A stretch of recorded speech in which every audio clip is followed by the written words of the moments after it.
Let's go back to the sample type page and press number 3 for loud sample. Now set your bandwidth. Bandwidth is set.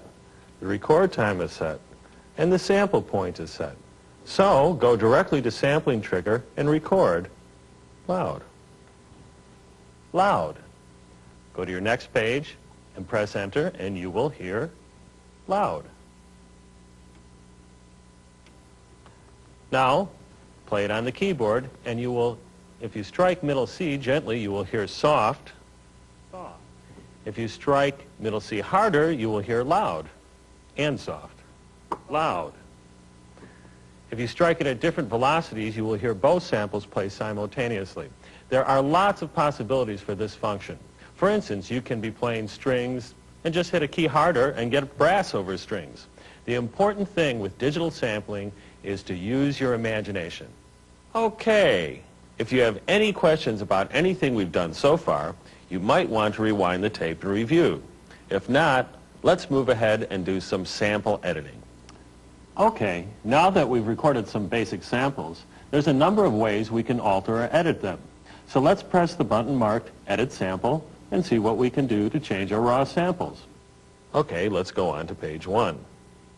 This page lets you select what sample you want to edit. So move the magic cursor arrow to the Select Copy field and then use the Control knob to dial up the sample. So let's dial up voice C1.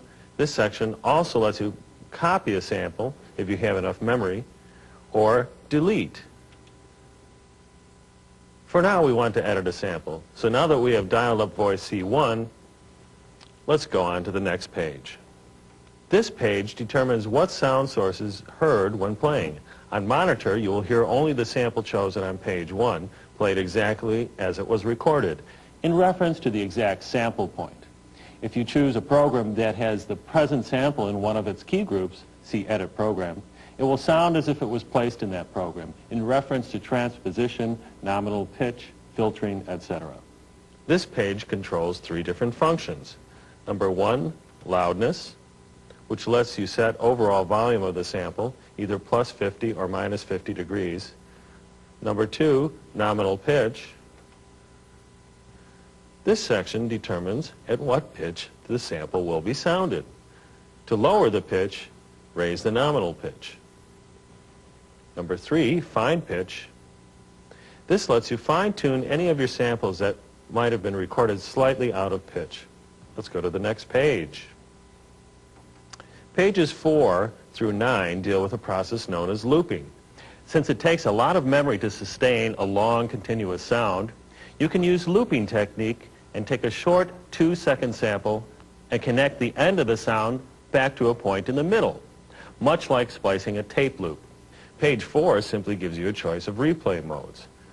One shot plays the sample at its original length. Looping lets you loop the end point of the sample to a point somewhere in the middle. Alternating plays the sample forward, then backward, then forward, then backward, in a continuous loop. Let's go with one shot for now. So enter the field and press number 1. Let's go to the next page, page 5. Page 5 deals with the time direction of the sample. Normal, number 1, lets you play the sample forward, but if you press reverse, number 2, we can turn the sample around and play it backwards. This is great for cymbals and special effects. It's cousin it. Next page. Page 6 tells you the exact start point of the sample in bits of information. So if you want to change the beginning of your sample, you can choose the exact bit or frame in the sample window. So press arrow cursor to move into the proper field. This will set the starting point in coarse or fine increments. It is not necessary to hit enter after setting these values. A great part of this feature is that you can hear immediately where the new start point is without committing to it. To change back to the original start point, go back to 0. Let's try it. Move the cursor into the coarse field and dial up to about 25,000 and play. 2, 3. So now we hear 2, 3, which means we've moved the sample starting point after 1. Okay, dial it back to 0, and we have our original sample back. 1, 2, 3. Okay, let's go to the next page. This page uses the same procedure as page 6, only it deals with shortening the sample. So let's move into the proper field and dial it back to 75,000. And play. 1, 2. Now we only hear 1, 2. Let's dial it back up to 120,000. And we have our original sample intact. 1, 2, 3. Okay, before we move to the next page, which sets our loop point, let's go back to page 4 and select looping. Once this is done, we can move up to page 8. This page works only when page 4 is in looping or alternating mode. Press arrow cursor to move to the next field, which chooses the loop length in large increments. Pressing the arrow cursor again lets you choose the loop length in small increments. The loop is what is in between the starting and ending points, page 6 and 7. Note that the information in parentheses under the start point, end point, and loop length corresponds to the settings you use in these categories.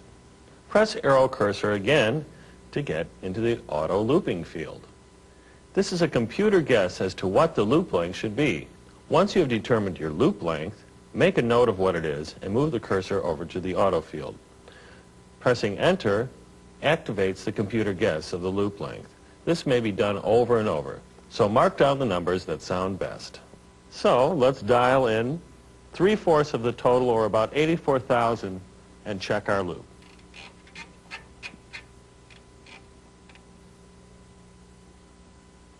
To fine-tune, simply move the cursor to fine-tune and adjust it. Then move the cursor over to the auto loop section and press enter and let the computer determine the exact loop point. Now play it. 1, 2, 3, 2, 3, 2, 3. Dial or punch in page 9. Use the arrow cursor to move to the bandwidth field.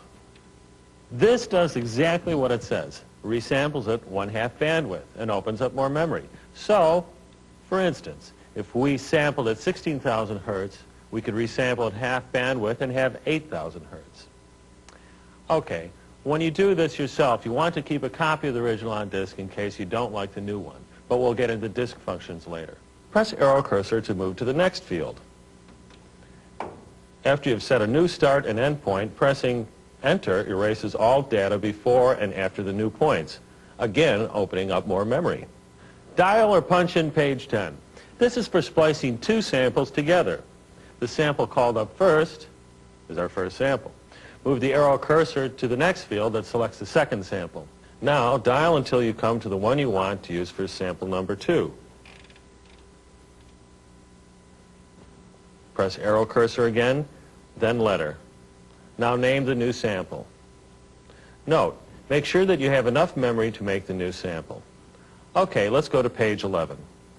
This determines how long the crossfade time will be. This eases out the first sample as it eases in the second sample. The larger the number, the longer the fade. Now let's move to page 12. This is the order that the splice samples are played. Press the arrow cursor to move it to the next field. Number 1 plays the first sample, then the second. Number 2 plays the second sample, then the first. And number 3 plays them together. Remember to make sure you have enough memory to make the new sample. If you've absorbed the edit sample functions, let's go on to the edit program mode.